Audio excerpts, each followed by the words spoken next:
ভাৰতীয় সংবিধান পাঠ 12। 1 নম্বৰ চমুত্তৰ লিখা ভাৰতীয় সংবিধানৰ ৰচনা কৰোঁতে কিমান সময় লাগিছিল?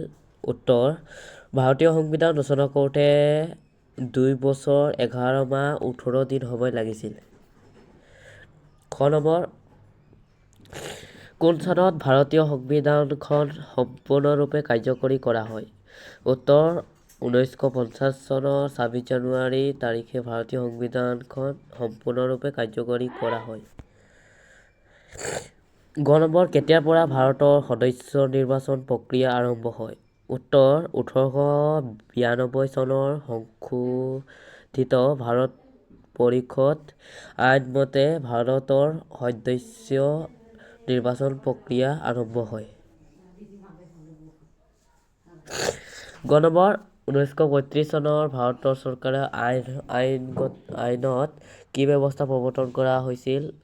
1935 চনৰ ভাৰত চৰকাৰৰ আইনৰ স্বায়ত্ত আৰু যুক্তৰাষ্ট্ৰৰ শাসনৰ ব্যৱস্থা প্ৰৱৰ্তন কৰা হৈছিল।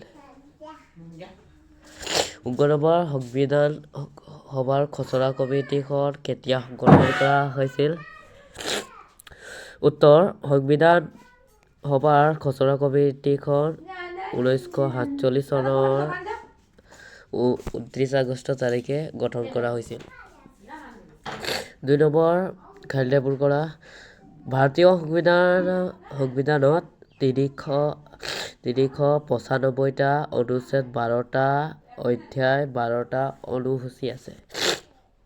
খ নম্বৰ: সংবিধানে ক্ষমতাসমূহ কেন্দ্ৰীয় ৰাজ্যিক উমৈহতীয়া তালিকাত ভাগ কৰিছে। গ নম্বৰ: সংবিধানৰ 42তম সংশোধনৰ যোগেদি সংবিধানৰ প্ৰস্তাৱনাত সমাজবাদী শব্দটো সংযোগ কৰা হৈছে। ঘ নম্বৰ: সংবিধানৰ খচৰা কমিটিত অসমৰ সদস্যজন হৈছে ছৈয়দ মহম্মদ ছাদুল্লা। 3 নম্বৰ উত্তৰ দিয়া। ক নম্বৰ: ভাৰতৰ সংবিধান কিয় দীৰ্ঘতম সংবিধান বুলি কোৱা হয়? উত্তৰ: ভাৰতৰ সংবিধানৰ 395টা অনুচ্ছেদ, 12টা অধ্যায়, 22টা অধ্যায়, 12টা অনুসূচী আছে। পৃথিৱীৰ কেইবাখনো সংবিধানৰ পৰা বচা আদৰ্শসমূহ সংগ্ৰহ কৰি আমাৰ সংবিধানত অন্তৰ্ভুক্ত কৰাৰ বাবে সংবিধানখন দীঘলীয়া হৈছে। খ নম্বৰ: সংমিশ্ৰিত সংবিধান মানে কি বুজায়?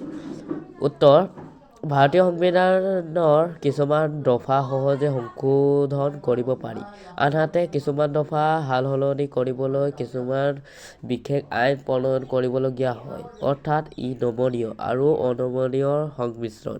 সেয়ে ভাৰতীয় সংবিধানক সংমিশ্ৰিত সংবিধান বোলা হয়। গ নম্বৰ: ৰাষ্ট্ৰীয় পৰিচালনাৰ নিৰ্দেশাত্মক নীতিৰ প্ৰধান উদ্দেশ্যসমূহ কি কি? উত্তৰ: ৰাষ্ট্ৰীয় পৰিচালনাৰ নিৰ্দেশাত্মক নীতিৰ প্ৰধান উদ্দেশ্য হৈছে দেশৰ সকলো শ্ৰেণীৰ লোকৰ জীৱন ধাৰণৰ মানদণ্ড উন্নত কৰা, অৰ্থনৈতিক সমতা স্থাপন কৰা, গাঁও অঞ্চলসমূহৰ উন্নয়ন সাধন কৰা, পঞ্চায়ত ব্যৱস্থা প্ৰৱৰ্তন কৰা, শান্তিপূৰ্ণভাৱে বিবাদ নিষ্পত্তি আৰু বন্ধুত্ব স্থাপন কৰা, নিৰক্ষৰতা দূৰীকৰণৰ বাবে 6ৰ পৰা 14 বছৰৰ শিশুক বিনামূলীয়া বাধ্যতামূলক শিক্ষা প্ৰদান কৰা, সমাজৰ পিছপৰা শ্ৰেণীৰ লোকৰ বাবে সংৰক্ষণৰ ব্যৱস্থা কৰা, ৰাষ্ট্ৰীয় ঐতিহ্যসম্বলিত স্থান আৰু কীৰ্তিস্তম্ভসমূহ সংৰক্ষণ কৰা, প্ৰাকৃতিক পৰিৱেশ সংৰক্ষণ কৰা। ঘ নম্বৰ: কোন দেশৰ সংবিধানৰ আৰ্হিত আমাৰ সংবিধানত নিৰ্দেশাত্মক নীতি অন্তৰ্ভুক্ত কৰা হৈছে। আয়াৰলেণ্ডৰ সংবিধান আহিত আমাৰ সংবিধানৰ নিৰ্দেশাত্মক নীতি অন্তৰ্ভুক্ত কৰা হৈছে। 4 নম্বৰ এটা শব্দত প্ৰকাশ কৰা উত্তৰ যি আনৰ উন্নতি দেখিব যি ৰাষ্ট্ৰৰ মুৰব্বী বংশানুক্ৰমিকভাৱে নহয় ইয়াক গণৰাজ্য বোলে আৰু যি ৰাষ্ট্ৰৰ বিদেশী শাসনৰ পৰা যুক্ত সাৰ্বভৌম ৰাষ্ট্ৰ যি ৰাষ্ট্ৰৰ কোনো ৰাষ্ট্ৰীয় ধৰ্ম নাই ধৰ্মনিৰপেক্ষ। ঘ নম্বৰ যি ৰাষ্ট্ৰৰ জনসাধাৰণৰ কল্যাণ কামনা কৰে কল্যাণকামী ৰাষ্ট্ৰ। উত্তৰ 5 নম্বৰ সোঁ অংশৰ লগত বাওঁ অংশ মিলোৱা। উত্তৰ হ'ব উত্তৰ সোঁ অংশ আৰু বাওঁ অংশ ক নম্বৰৰ লগত মিলিব গ নম্বৰ, তাৰপিছত খ নম্বৰৰ লগত মিলিব গ নম্বৰ, তাৰপিছত গ নম্বৰৰ লগত মিলিব ঘ নম্বৰ আৰু ঘ নম্বৰ মিলিব লগত ক নম্বৰ মিলিব আৰু গ নম্বৰৰ লগত খ নম্বৰ। 6 নম্বৰ ভাৰতীয় সংবিধানৰ ঐতিহাসিক পটভূমিৰ বিষয়ে চমুকৈ লিখা। উত্তৰ এক দীঘলীয়া পৰিক্ৰমা অতিক্ৰম কৰি ভাৰতীয় সংবিধানে পূৰ্ণতা পাইছিল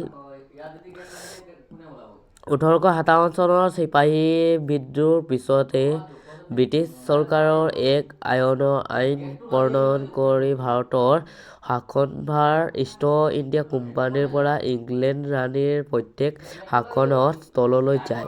ইয়াৰ পিছৰে পৰা সময়ে বিভিন্ন আইন প্ৰণয়ন কৰি ব্ৰিটিছে ভাৰতৰ শাসন কৰিছিল। 1861 চনত ব্ৰিটিছ চৰকাৰে ভাৰত পৰিষদ আইন গ্ৰহণ কৰে।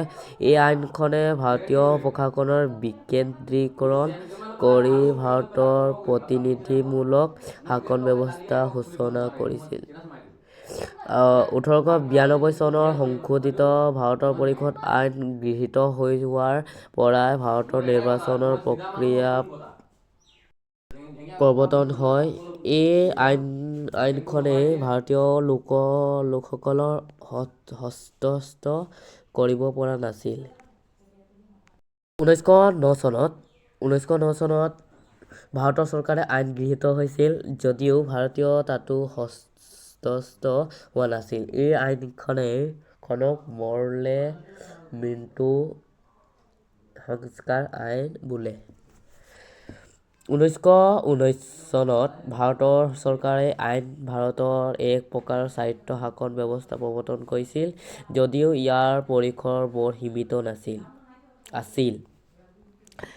1935 চনত ভাৰত চৰকাৰে আইনতে পোনপ্ৰথমে বাৰৰ বাবে স্বায়ত্ত শাসন আৰু যুক্তৰাষ্ট্ৰীয় শাসন ব্যৱস্থা প্ৰৱৰ্তন হয়। 1927 চনৰ ছাৰ জন চাইমনৰ নেতৃত্বত গঠন হোৱা ছাৰ চাইমন কমিছনৰ প্ৰতিবেদন মতে ভাৰতৰ বাবে এখন সুকীয়া সংবিধান ৰচনা কৰাৰ গুৰুত্ব দিয়া হয়। 7 নম্বৰ সংবিধানৰ প্ৰণয়নত অসমৰ ভূমিকা কি আছিল? সংবিধানৰ প্ৰণয়নত অসমৰ প্ৰধান ভূমিকা লোৱা অসমৰ বৰেণ্য ব্যক্তিসকল হৈছে ছৈয়দ মহম্মদ ছাদুল্লাহ, গোপীনাথ বৰদলৈ, ধৰণীধৰ বসুমতাৰী, নিবাৰণ চন্দ্ৰ, লক্ষ্মণ কুলধৰ চলিহা, ৰোহিণী কুমাৰ চৌধুৰী আৰু আব্দুৰ ৰৌফ। তেওঁলোকৰ মাজত ছৈয়দ মহম্মদ ছাদুল্লাহ আছিল সংবিধান সভাৰ খচৰা কমিটিৰ সদস্য। গোপীনাথ বৰদলৈয়ে অসমৰ অনুসূচিত জাতি-জনজাতি পাৰ্বত্য জনজাতিৰ স্বাৰ্থ ৰক্ষাৰ্থে গঠিত সংখ্যালঘু উপদেষ্টা সমিতিৰ সভাপতি পদৰ কাৰ্যভাৰ গ্ৰহণ কৰিছিল। এই সমিতিৰ পৰামৰ্শ মতেই সংবিধানত ৬ষ্ঠ অনুসূচী অন্তৰ্ভুক্ত কৰা হয়। এই অনুসূচীয়ে উত্তৰ-পূব ভাৰতৰ পৰ্বতীয় আৰু জনজাতীয় অঞ্চলসমূহৰ বাবে স্বায়ত্ত শাসনৰ ব্যৱস্থা কৰে। এনেদৰে ভাৰতীয় সংবিধান ৰচনাত এইসকল বৰেণ্য ব্যক্তিয়ে যথেষ্ট সবল আৰু গঠনমূলক ভূমিকা পালন কৰিছিল। সমগ্ৰ দেশৰ লগতে নিজ ৰাজ্যৰ জনসাধাৰণৰ স্বাৰ্থৰক্ষাৰ বাবে সংবিধানত দৰকাৰী ব্যৱস্থা থকাৰ দিহা কৰিছিল। ৮. ভাৰতীয় সংবিধানৰ প্ৰস্তাৱনাত থকা মূল আদৰ্শসমূহৰ বৰ্ণনা কৰা। ভাৰতীয় সংবিধানৰ প্ৰস্তাৱনাত উল্লেখ থকা মহান আদৰ্শসমূহ হৈছে স্বাধীনতা, সমতা, ন্যায় আৰু ভাতৃত্ববোধ। ক নম্বৰ স্বাধীনতা। ভাৰতীয় নাগৰিকে মুক্তপণে কোনো বিষয়ত চিন্তা আৰু মত প্ৰকাশ কৰিব পাৰে, ধৰ্ম গ্ৰহণ কৰি প্ৰচাৰ কৰিব পাৰে, উপাসনা কৰিব পাৰে। খ নম্বৰ সমতা। ভাৰতত বাস কৰা সকলো নাগৰিক আইনৰ চকুত সমান। সংবিধান প্ৰদত্ত সকলো অধিকাৰ বা সা-সুবিধা নাগৰিক জাতি, বৰ্ণ, ধৰ্ম আৰু লিংগ বৈষম্য নোহোৱাকৈ উপভোগ কৰিব পাৰে। ন্যায়। নাগৰিকসকলৰ সামাজিক, অৰ্থনৈতিক আৰু ৰাজনৈতিক ন্যায়ৰ প্ৰধান কথা কোৱা হৈছে। সামাজিক ন্যায় বুলিলে ভাৰতৰ সকলো নাগৰিকে যাতে সম অধিকাৰ ভোগ কৰি এখন মৰ্যাদাপূৰ্ণ জীৱন যাপন কৰিব পাৰে তাক বুজা যায়। অৰ্থনৈতিক ন্যায় বুলিলে সমাজৰ পৰা অৰ্থনৈতিক অসমতাক দূৰ কৰাৰ কথা বুজোৱা হয়।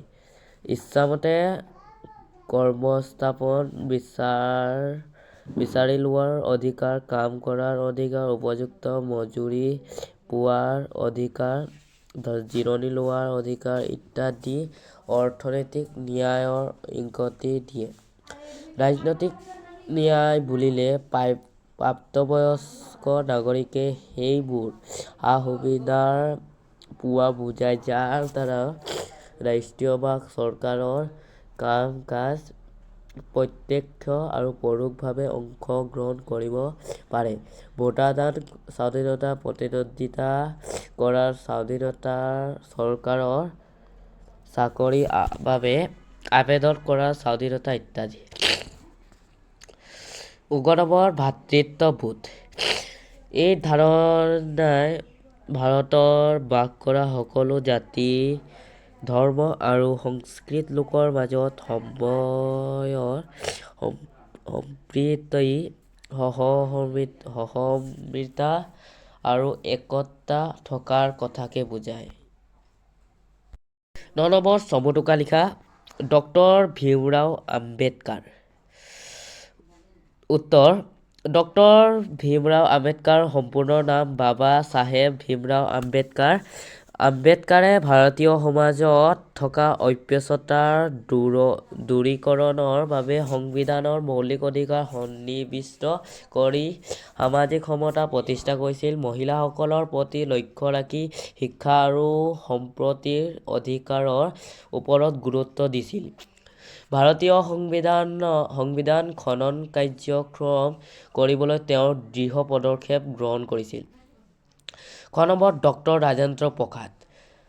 উত্তৰ: ড ৰাজেন্দ্ৰ প্ৰসাদ আছিল স্বাধীন ভাৰতৰ প্ৰথমজন ৰাষ্ট্ৰপতি। তেখেত ভাৰতীয় সংবিধান নিৰ্মাণৰ কামত আৰম্ভণিৰে পৰা জড়িত আছিল। সংবিধান ৰচনাৰ বাবে গঠন কৰা সংবিধান সভাৰো তেখেত সভাপতি আছিল। সংবিধান সভাত তেখেতৰ সভাপতিত্বত মাত্ৰই 1950 চনৰ 26 জানুৱাৰীৰ পৰা ভাৰতীয় সংবিধানখন কাৰ্যকাৰী হয়। গণবৰ সংসদীয় চৰকাৰ।